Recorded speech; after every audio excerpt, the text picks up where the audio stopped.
The Real Housewives of Miami. Talk about pure Bravo Real Housewives TV. We're still behind. I'm behind because you went fucking rogue though, babe. What did I go rogue on? I don't remember, but you told me. I'm behind. Atlanta. I watched Atlanta. This show really still feels like a classic Housewives show, and I'm really loving it. This is how I think. This is what I really think, guys. This is really what I think. I could skip it. There's so many things to watch. I'm not sure that needs to be on the docket. Damn it. You know me, I like a demure kiss. And every now and then you're like, give me tongue, and I'm like, ugh. I feel completely alienated by you, Kebe, when we're watching the show. I can't ask a question. I can't bat a fucking eye. I can't You can't cough. move the I covers. Can't sneeze. I can't stand when you move the covers too much. Don't talk to me. You're like, we watched 2 episodes the other night, and I said, babe, would you stay up and watch more? You go, I'd watch the entire season. Right now, we could stay up till 5 in the morning.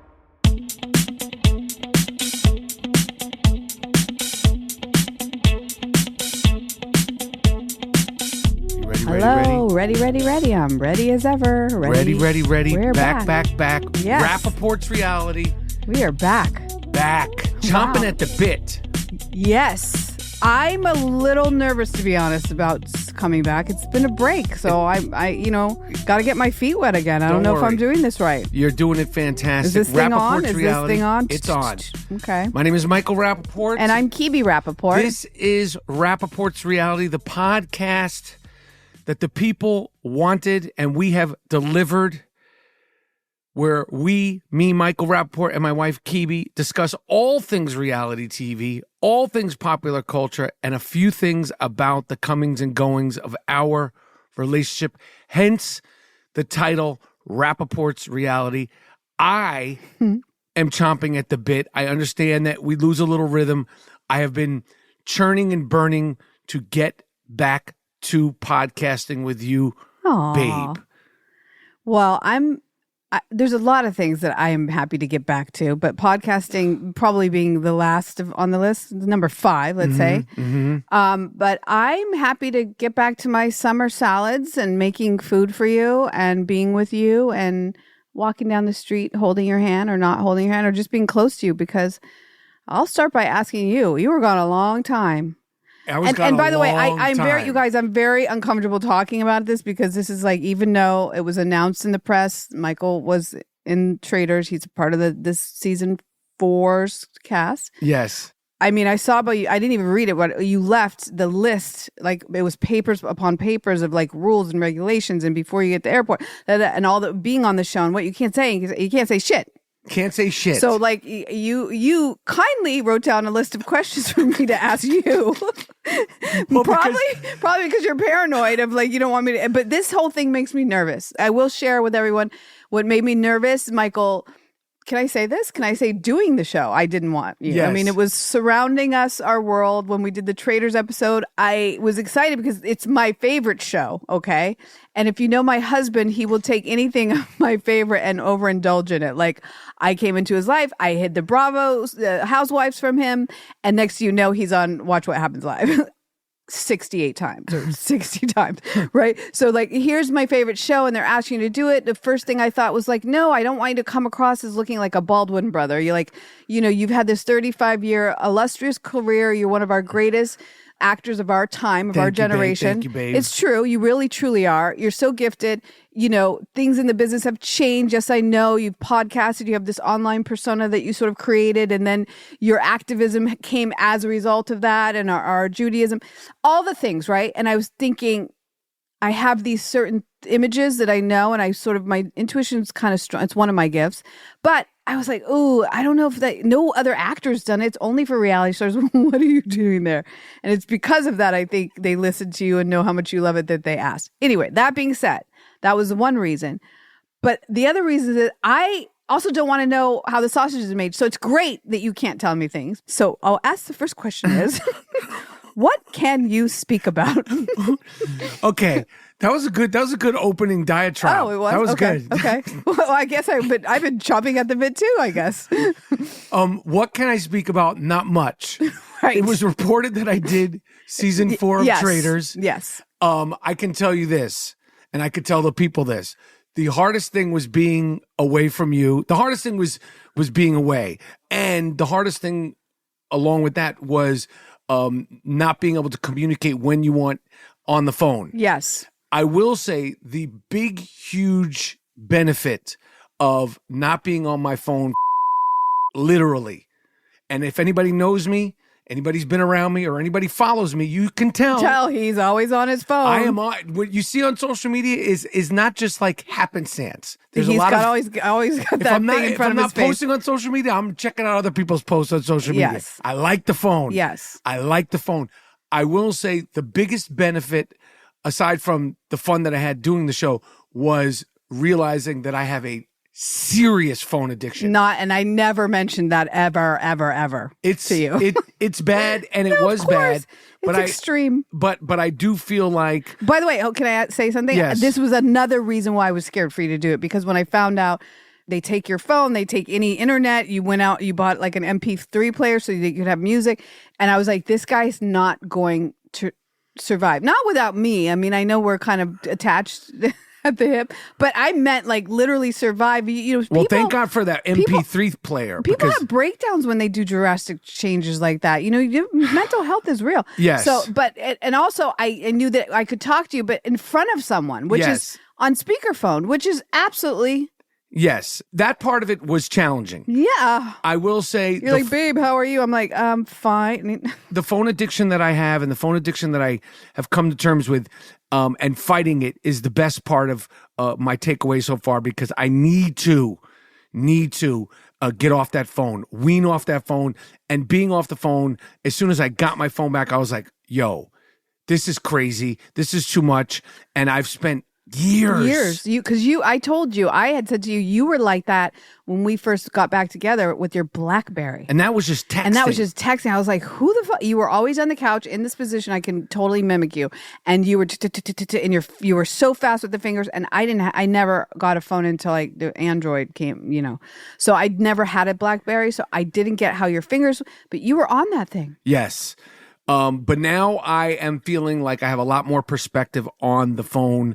I will say, as far as what you can talk about right now, I am just going to say I can't talk about anything. Good, because I don't want to either. I don't want to be sued. I do not break rules. I'm paranoid. Yes, and me too. And and also the thing about breaking rules, saying rules, and respecting the privacy is because as fans of the show, you don't want to know what the fuck happened. That's what I'm saying. Why? You did it now. I'm like, if you tell me everything, that'll take away the enjoyment I get when I watch. Well, I told you nothing, and I'm going to continue to tell you nothing, and I'm going to continue to share with the listeners of Rapaport'S Rally the bare minimum until they say you could share more. That's exciting. How about that? Yes. But I will say I had fun.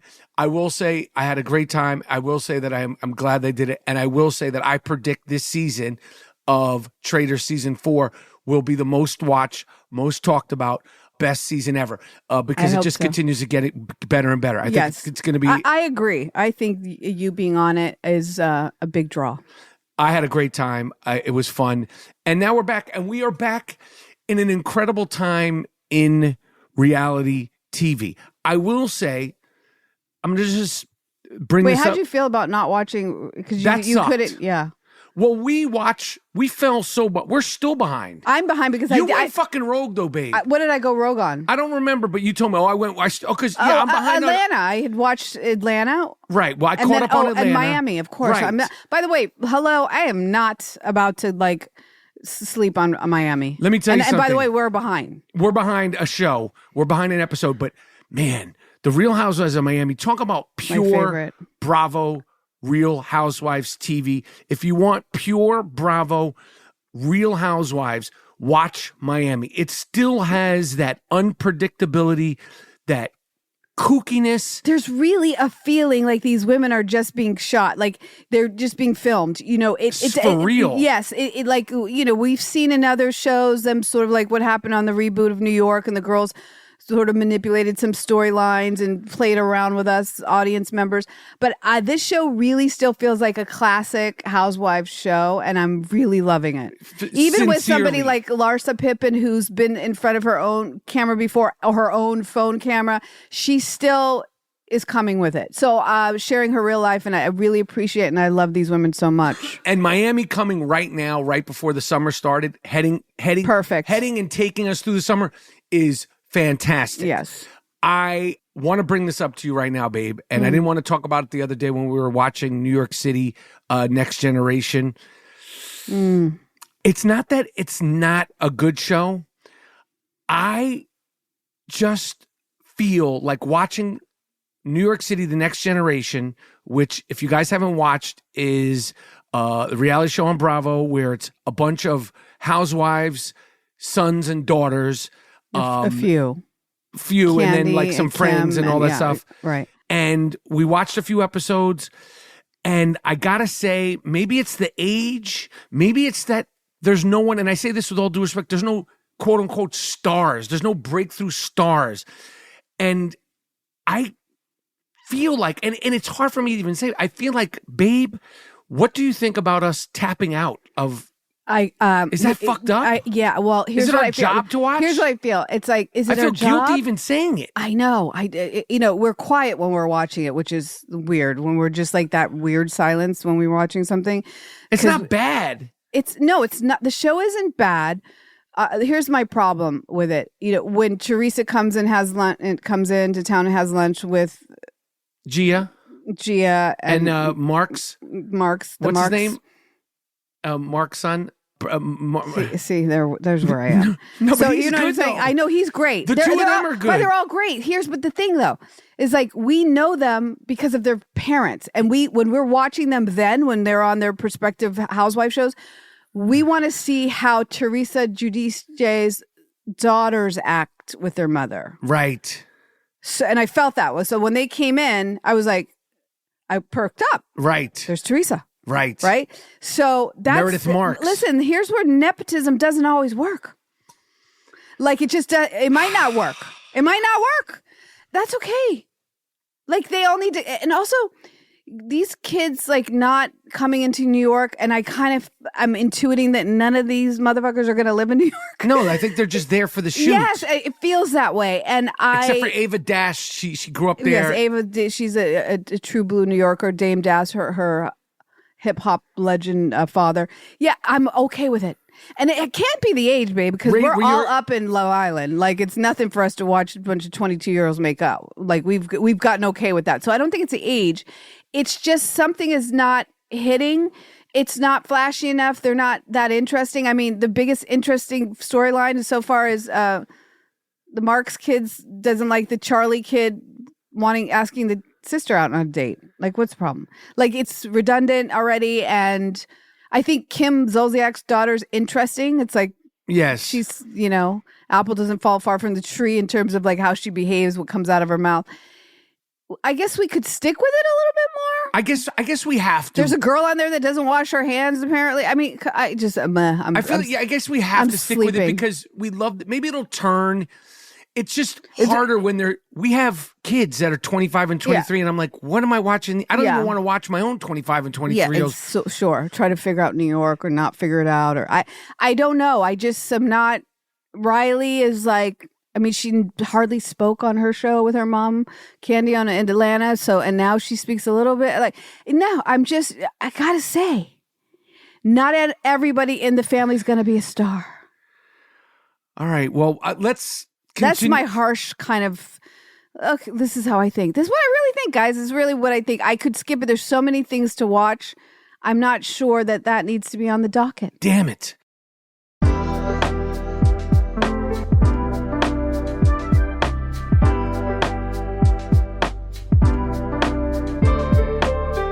Also, the other thing, we're having problems. You were enjoying Love Island when I was away in Scotland. Last year's Love Island. I had nothing else but Love Island. Okay, nothing, but Love Island is another one where I'm like, what the fuck? I would stop. Listen, but to be honest, I would stop it and change the channel and go to a Below Deck.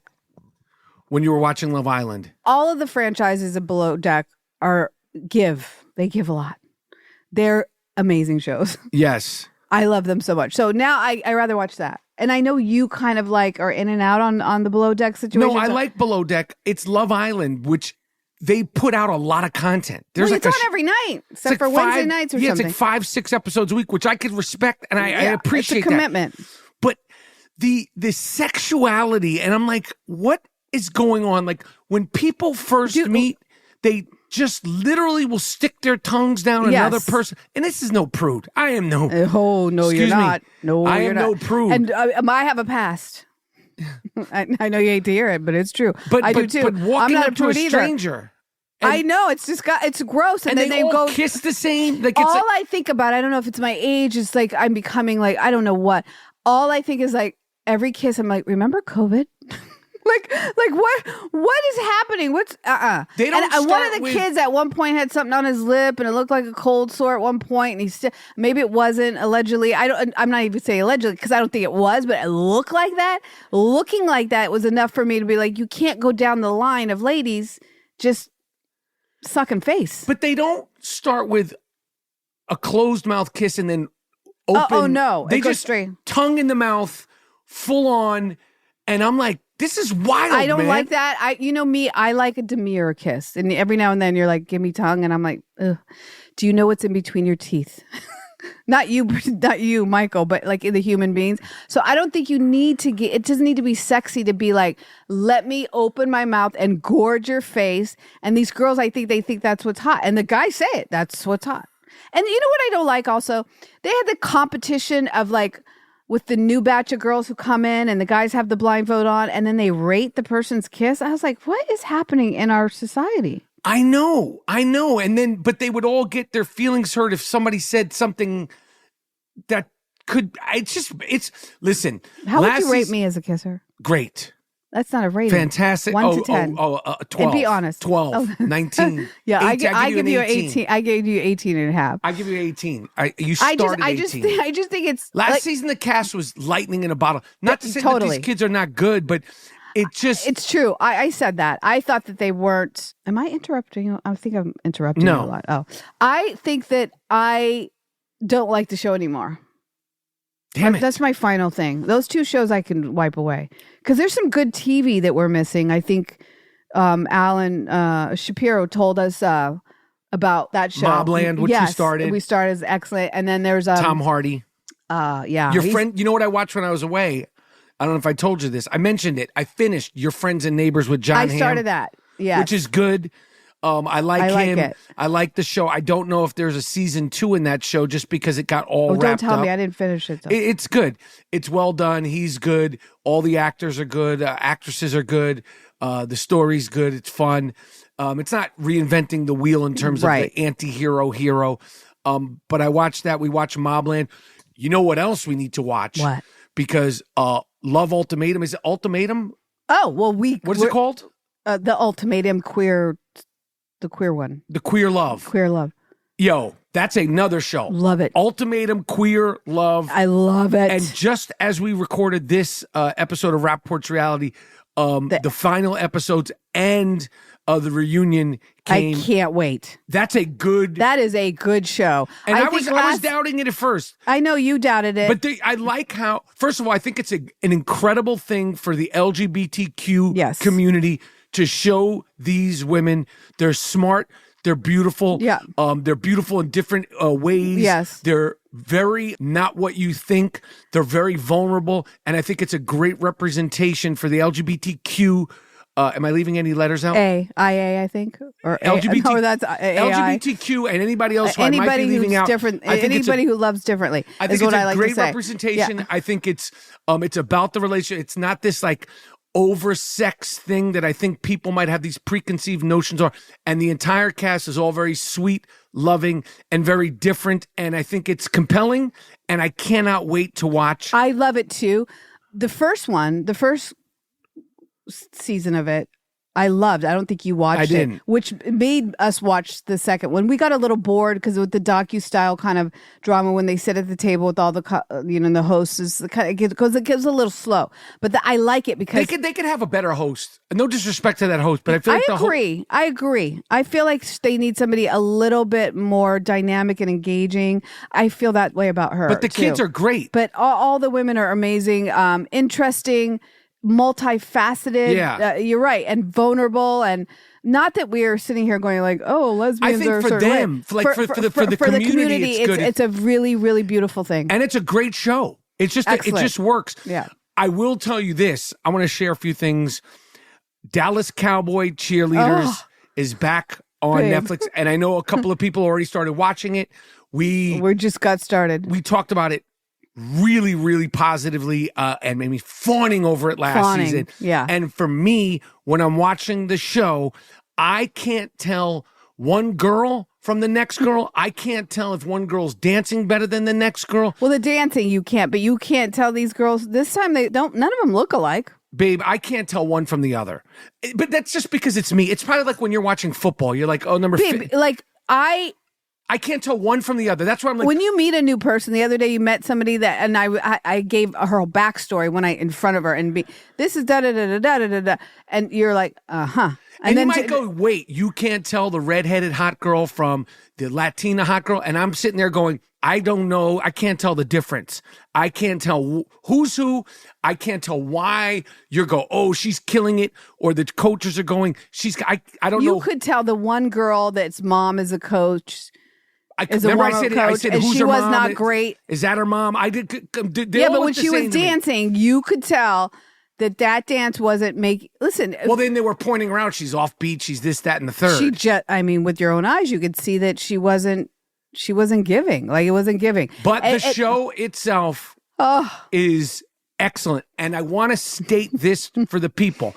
I feel completely alienated by you, Kebe, when we're watching the show. I can't ask a question. I can't bat a fucking eye. I can't You can't cough. move the I covers. Can't sneeze. I can't stand when you move the covers You're too like, much. Don't talk to me. You're like, we watched 2 episodes the other night, and I said, babe, would you stay up and watch more? You go, I'd watch the entire season right now. We could stay up till 5 a.m. And I'm like, I've never seen you so captivated and compelled. I love it so much. Why do you love it so much? There's another show. I love it too. Before I pass it to you, the reason why I love it and the reason why we love it last year is because, like any great docuseries, and this isn't a reality show, this is a docuseries. Any great docuseries, everybody has a story, and I could relate to the dream. I could relate to wanting to do and give up and commit to get something that you want. And every single one of these girls works their asses off so hard to accomplish this dream. It reminds me of when I was a young actor.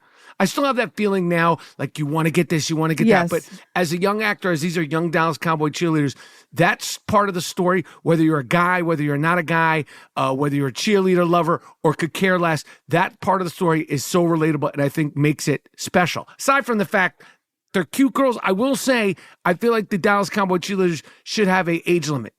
Because when they're like, well, she's 18, I'm like, what's going on? I agree. I agree. We don't need an 18-year-old cheerleader. I mean, here's what I'll say. We talked about this before on the first season. Listen, I love it so much because I love women. I love athletic women even more. And cheerleading is athletic. Dance is athletic. It's people who use their bodies in these degrees. It's just like people who use their voice. These are highly gifted people. It's a certain part of your brain that has to be very strong to do this kind of dancing and performing. That being said, I also love it for what you're saying. The idea that some of these girls knew that they wanted to be a Dallas Cowboys cheerleader at 10 years old. Yeah. And they achieve it, or they get there, or they get close, is amazing to me. It's just like when I watched this Simone Biles documentary. Right. Like, it's dreams. They even maybe deferred during the time that we've watched them. They're still accessible, and these women desire it so bad. And I love to see people win. Yeah, me too. It's something that they want. And when it comes to women and their bodies and athleticism. Like, if you could put a show on about women wanting to be in the Supreme Court, and I'm asleep already. Forget it. I'm not watching. But when it's it's athleticism, I'm so into it. I don't know. Yeah, Dallas Cowboy cheerleaders. If you have not watched it, another great show that just started. It ain't a bad time for reality TV right now. I had a question for you. There's one girl on the show. I wish I knew all of their names. I don't either. But she's a tall, light-skinned black girl with light curly hair. I think her name's Jada. Oh, okay. Maybe. See, there you do know. You're Jada? right. Maybe it was Jada. Yes, because she got picked to be one of the captains. I'll always remember a Jada. Yeah. Well, there's in one of her interview packages, she says something about, even though things have gone on since 1950, some things have to change. And I thought it was interesting. But the tradition, and I'm of the idea that some things don't have to change. Listen, you know what it is. It's them teeny shorts. Oh, yeah. You know what it is? This is what it is. They know like, what are you is. going to change it to, right? So, but the women who run it, the two women, 40 years in, one of them, I think. Yeah. I have respect for their passion and their dedication to something, right? Yes. I don't get caught up in the judging of like, oh, it's outdated and she cares about what she looks. This is what it is. Like, I care. I'm like, if you make that better, even better and better, whatever that is to you, I don't get caught up in like, oh my God, I can't believe these women are like doing that. Nope. Sorry, this is what they're doing. Those women are badass. Make a show about women rodeo stars. I'm watching it. Hey, they do it all. At this point, there's shows about everything. I got no problem. Well, you didn't ask me the question. Well, you said I have a question. How did you feel about that when she said?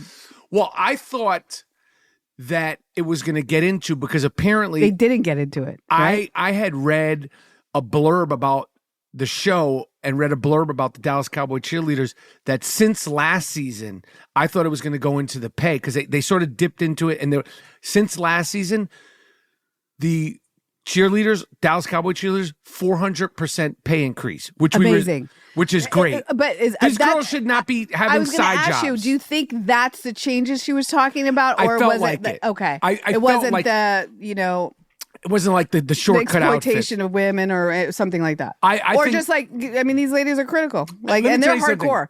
You don't get better by somebody saying that's great. I think that if people are comfortable, people are feeling good about themselves. I don't care if you're in the Dallas Cowboys shorts. I don't care if you're on Love Ultimatum. I don't care if you're on Love Island. I think that I truly believe that the most important thing is belief in yourself. Yeah. I really truly believe that, I got a second. Sorry to interrupt you, but you really do, because in places where you feel that I don't totally believe myself, you highly encourage me constantly. Is the most important thing. Yes, and you're right. And it's something that even when I was a professional athlete, I didn't have it. Like I didn't have total 100, the kind of belief that you need in yourself. And it ebbs and flows. And by saying it doesn't mean I have it mastered. I'm trying to give any false impression. I am as neurotic. I think you charge through that wall though when you don't. That's one thing. I'll charge through that fucking wall. You fucking charge. Your fear is not a friend. You don't make fear a friend. No, you have to make fear your friend. How do you mean? You have to make fear your friend. You have to love the fear. You have to hold its hand and go through it. Yeah. See, I'm like, okay, if that, I have a distant relationship in that way with fear. Yeah. And also with self-confidence. It's imperative. I'm selfish. I have self-assurance. Like I have, people think I'm really self-confident because I'm blunt and I say what I feel. And I actually don't even think about it. You're blunter than me. I want to share something with the people that Kebe is way more of a real life troublemaker and pot stirrer than I am, babe. But I also know when to stay out of stuff when I sometimes like we were at babe, we were at a other day and I was like, why are you even bringing that up, babe? I wasn't harsh, but I was just like, but it was testing the person. We're having why are you even like, let's have her feel like, I was anyway, my point is like I sometimes like to test a little bit, Yeah. Test to see what people are made of. And then I make a decision and I say, okay, I know what this is. But I'll tell you, I don't think I told you this. When you were away, somebody came and knocked on the door and it was like boom, boom, boom, boom, boom. And my self-confident, aggressive, like, don't fucking knock on my door like that. You're knocking on the door like you're the police. Who was it? It was some guy who wanted to see if you wanted to switch. Internet? I see your neighbors are on this and yeah, man, and did one of those things. Nice car in the drive, and I'm a woman, and I'm like, and I let him have it. I said, "You're lucky, my husband's." I mean, it was crazy. I was like, I've turned into this postmenopausal mean black woman. Babe. Like I really was. I was like, whoa, But you know what? I think that he will close. I said, that's not how you're going to close the deal. Yeah, because knocking on people's. He said, I like to keep it funky. Keep it funky. There's a doorbell to keep it funky. This ain't dance class, fucker. This is my door. Hit the doorbell. It scared me. I mean, I was running around jumping on a Zoom, and I was late, and I was trying to make myself something to eat to keep my blood sugar up or down. That's a whole other podcast. That's a whole other podcast. Anyway, I will say I have confidence in certain ways. But other ways, I let doubt creep in, and you're very, very good at encouraging me to. I just wanted to give you a public shout out to that because I think it's. I when do you believe say it, you really mean belief it. in self is well. There's 500 other things that are important, but I think it all sort of goes back to belief, to belief in self. Yeah, and that's been something that fortunately I've been able to fight and push through. Wait, well, really quickly, where did you learn that from? My father. Right. That's one of the things my father taught me. Confidence, and I could see that actually. I was such a. I don't even want to go into. You were arrogant when I met you. No. But like I was whatever. But he put that. It's amazing. And he explained to me what the word meant when we were young. Confidence, having confidence in yourself. How young? 8, 9, 10, really? 11, 12. Yeah. That's amazing. My mom would give me speeches upon speeches because coaches would come and be like, she's an Olympian, but she's missing this one thing that you really need. And she kind of has it, but the mental and is my it. mom would be like, I'm not paying all this fucking money to train you. And because back then, I mean, training me was the same amount as our rent. It's so expensive to put a single mom put a daughter in club gymnastics and it was one thing I didn't even actually know what they meant. As much as she would pontificate and explain it, I didn't understand it in my soul because I was the type of kid that was the fastest on the block, but I'd let you win if I saw you wanted it more. Right. That's just my personality.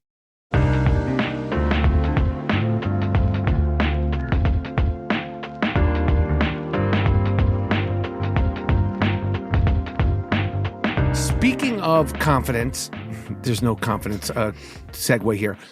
We brought up Larsa Pippen a few minutes ago, and I wanted to share something with you. Larsa Pippen, who's a great and sweet as could be. I remember when I interviewed her on Wendy Williams, she couldn't be sweeter and more soft-spoken. And we ran into her. And Marcus Jordan. Yeah. At BravoCon, she was lovely. Totally not what I would think. She's really darling and sweet. Very soft-spoken and almost seems shy. Yeah. So I'm not. This has nothing to do with her. But a couple of years ago, she was dating an NBA player named Malik Beasley. Malik Beasley at one point was teammates with her son, Scottie Pippen Jr., who's having a very good young career. Is? Yeah, he's never gonna be his dad. But he's going to be Scottie Pippen Jr. Like he's in the NBA. In the NBA. He's in the NBA and he's young. Really? He's like 20. That's incredible. But he's going to, continue to have a thriving career. But Malik Beasley, who was dating Larsa Pippen, and Larsa Pippen at one point, she goes, yeah, I don't know if I realized at the time when I was dating him that he was teammates with my son, and it might have had something to do with COVID. It was post-COVID and COVID. She made a funny joke about it. However, Malik Beasley... this is a sports thing, but it's tied together with Larsa Pippen, is now being seriously investigated and possibly kicked out of the NBA for gambling on NBA games that he played in, which is... Wow, she knows how to pick them, number one. I just wanted to throw that out there as a Larsa Pippen throwback to the comment. I wonder, so this was before just before Marcus then? This was after Marcus.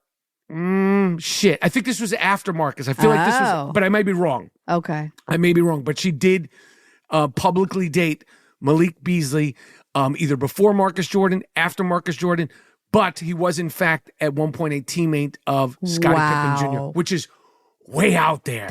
That's way the fuck out there. So she's done a teammate and then a teammate of the son and the husband. Hide your children. Hide your kids. Girl, you need to take a break. That's not good. You find yourself a nice banker. But you're great on Real Housewives of Miami. Great. She's giving a lot this season with her vulnerability, even sharing the breakup with Marcus and the mean tag, and it's a lot. It's because good. she strikes me as very private and really just showing what she wants to show, and the fact that she's on here.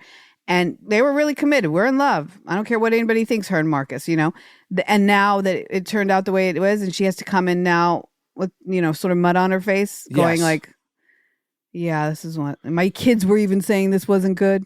No shit. Everybody's kids were saying this isn't good. Everybody was saying it wasn't good. No one needed to run that up the flagpole to see whether that was good or not good. None of us liked it.